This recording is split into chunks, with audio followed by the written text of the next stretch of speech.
Congratulations on your job, on your role in this, and your Thank job you. in this. And I have to ask you, first of all, how important is New Year's Eve to you? You know, actually, it is really important. Although I don't only use New Year's Eve to have my resolutions. I try and every day, as best I can, live up to, you know, the person I want to be and the things I want in my life. But then, of course, the year goes by and you think, I could do a little bit better.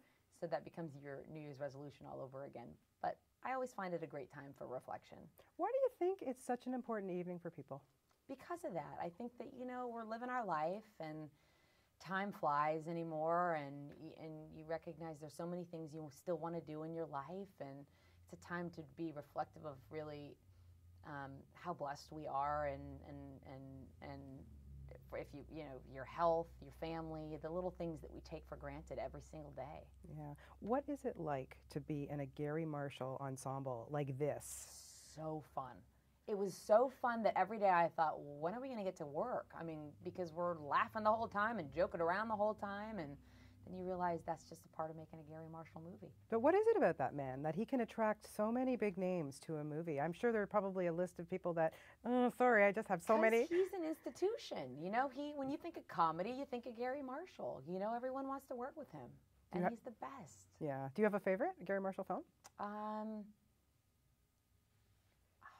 There's so many. Maybe Pretty Woman? Do you think? Yeah.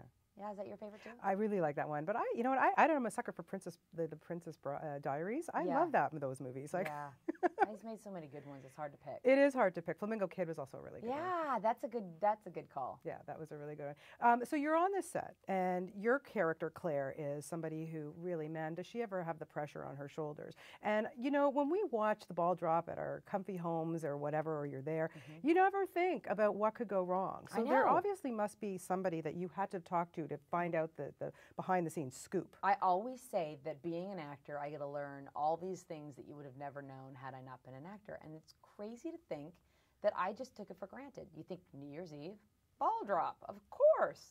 But of course there's a production that goes behind it. You know, there is the Times Square Alliance. That's a real organization. And I got to meet a couple of people who work there, a couple women, and pick their brains, everything from what shoe they wear on the day to be the most comfortable and the most, you know, and be stylish because you never know when you're going to be on TV, to staying warm, their biggest fear of the night, their biggest excitement of the night. Just crazy. Yeah. Like, you don't ever think about stuff like that. But You what don't. if, God forbid, you know, the ball didn't drop? Exactly. Was there ever a situation the world like would stop? It would. No, but did they ever tell you that there was a situation where it was close to something like that? No, they do worry about it, but I think they've done enough tests leading up that they're pretty sure. Everything goes pretty smooth. Yeah. I mean, you know. But the ball's huge in person. It's huge.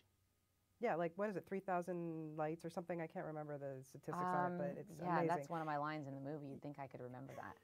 Hilary, I think you've done a few things since, so it's okay. Thank you. No problem. You have to watch the movie to get that statistic. Exactly. We'll let it slide right now.